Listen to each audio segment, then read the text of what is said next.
कृष्णदत्त दुबे जी, मुंबई सचिव खुशनूर अली जी, हम सब के चहीते और हिंदुस्तान की बुलंद आवाज जो किसी नाम के मोहताज नहीं है, जो विधानसभा में शेर की दहाड़ की तरह जो आवाज लगाते हैं, जो हमारे हक के लिए, एजुकेशन के लिए, साथ ही साथ माइनॉरिटीज के रिजर्वेशन के लिए, जिनका नाम है माननीय श्री अबू हासिम आजमी साहब।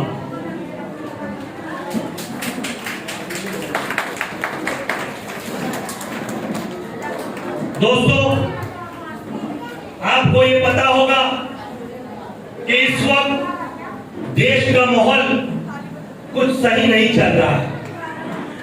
अगर ये बात हम कहीं और कहते, उत्तर प्रदेश में कहते, तो शायद हम पे अब तक यूएपीए एक्ट लग गया होता या एनएसए एक्ट लग गया होता, क्योंकि योगी जी के सूबे में एक घबराहट का माहौल है, एक बेचैनी का माहौल है, क्योंकि योगी जी को पता है जो उत्तर प्रदेश में नंगा नाच खेला गया, मॉब लिंचिंग के नाम का गरीबों को, मजलूमों को मौत के घाट उतारा गया। और याद रख लीजिए, कोरोना के नाम पर धर्म की आड़ में आप लोग उत्तर प्रदेश से ताल्लुकात रखते होंगे, आप लोगों को पता है कितने लोगों के परिवार के सदस्य ऑक्सीजन न मिलने की वजह से आज उनकी, कहता हूं कि वो शहीद हो गए इस देश के लिए, लेकिन अब इन्हें बख्शना नहीं है। जिनकी मौतें हुई है जिनके घरों में, अब वो बदला लेने का वक्त आ गया है और भारतीय जनता पार्टी का सुपड़ा साफ करने का वक्त आ चुका है।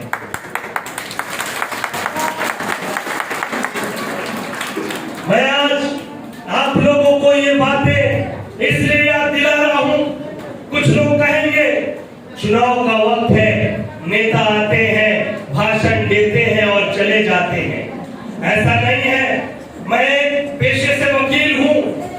मैं आज इस स्टेज पर सिर्फ और सिर्फ माननीय श्री अबू हासिम आजमी साहब के साथ इसलिए खड़ा हूं क्योंकि मैंने देखा है कि आज गरीबों की बात हो, महिला सुरक्षा की बात हो, मुसलमान रिजर्वेशन की बात हो, लेकिन एक आवाज जो विधान भवन में उठती है, जिनका नाम है माननीय श्री अबू हासिम आजमी साहब।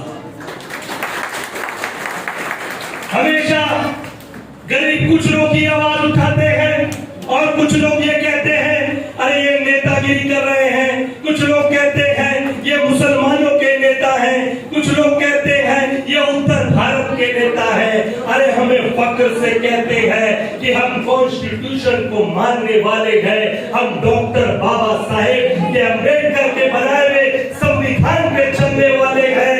हम न डरे थे गोरों से और न अब डरेंगे इन जैसे काले चोरों से।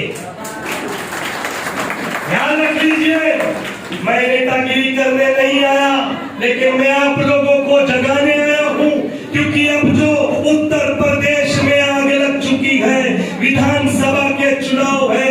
आपको पता है, एक तरफ सिर्फ अखिलेश यादव जी पूरे उत्तर प्रदेश में प्रचार कर रहे हैं और दूसरी तरफ तो पूरी केंद्र सरकार लग गई है और देश के राज्यों की सरकार लग गई है। आज उनके डर, खेमे में डर और बेचैनी का माहौल इसलिए है, बहुत सारे घर पे तो सीबीआई की रेड शुरुआत कर दी गई, बहुत सारे घर पे तो इनकम टैक्स की रेड शुरू कर दी गई। अरे मोदी साहब, एक बार उनका भी नाम ले लीजिए, जो देश को बर्बाद करके मेहुल चौकसी, नीरव मोदी, विजय माल्या जैसे लोग देश का पैसा लेके भाग गए और आपके मंत्रियों ने उनका जाने का रास्ता साफ किया।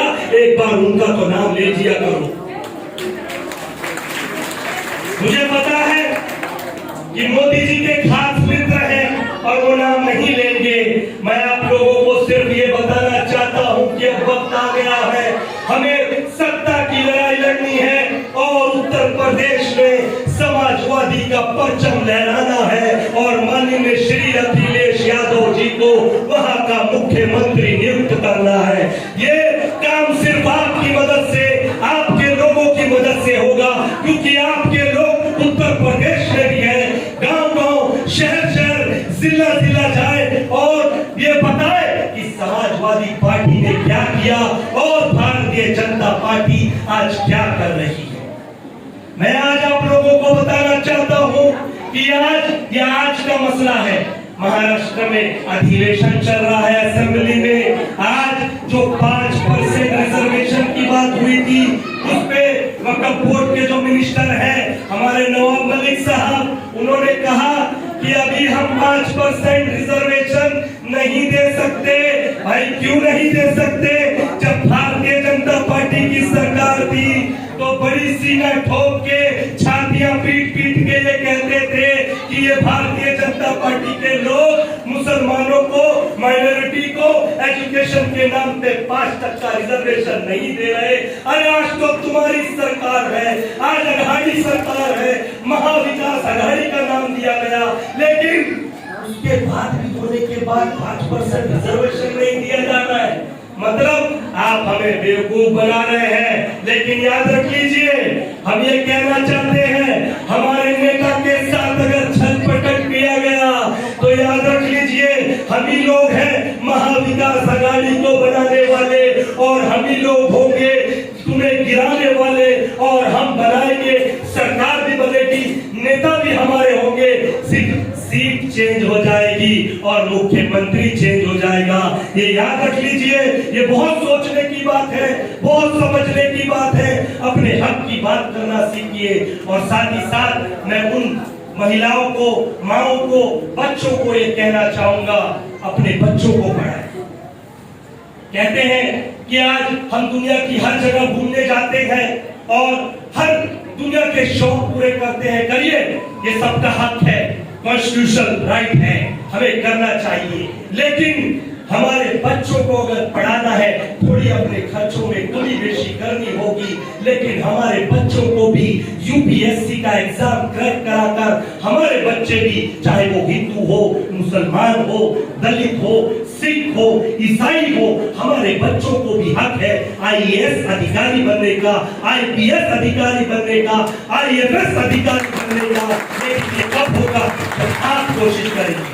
डरिएगा नहीं, ये किसी के बाप का देश नहीं है। कुछ लोग कहते हैं ना कि भैया ये मुसलमानों का देश नहीं है, ये दलितों का देश नहीं है। अरे कॉन्स्टिट्यूशन की किताब में कहाँ लिखा गया कि ये सिर्फ और सिर्फ हिंदुत्ववादी सोच का देश है?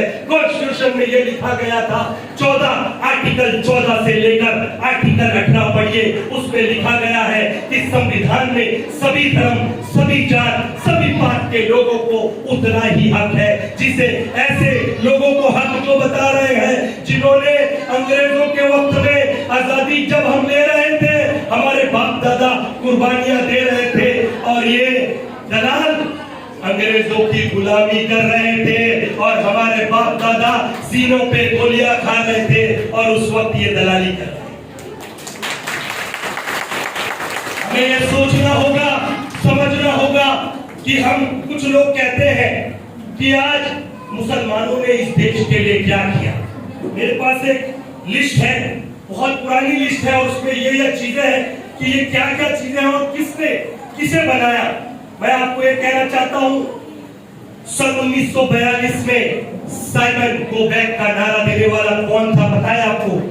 यूसुफ मेहर अली थे। वो कहां से थे? वो मुंबई स्थित से थे और उसके बाद अंग्रेजों को इस देश से खदेड़ने का जो काम किया सन 1920 में मोहम्मद अली जोहर और आजाद अंग्रेजों को भगाने का जो काम किया वो मोहम्मद अली जोहर ने किया। ये आपको अगर मेरी बातें गलत लग रही है तो इतिहास के पन्ने पलटिए और पढ़िए, ये बात सच है। और मैं ये कहना चाहता हूँ, शहीद भगत सिंह जिन्हें फांसी पर लटकाया गया अंग्रेजी हुक्मरान ने, आपको ये बताता हूँ, जब उनको उन्हें अरेस्ट किया गया, उन्हें कोर्ट में प्रोड्यूस किया गया, उनकी आर्गुमेंट स्टार्ट हुआ, उनका ट्रायल चला, तो उस वक्त आपको पता है उनका केस न आरएसएस के ये दलाल लड़ रहे थे, किसी ने आगे नहीं पैरवी की थी। उस वक्त भी उनका केस लड़ने वाला मोहम्मद आसिफ अली खान था, जिसका नाम वो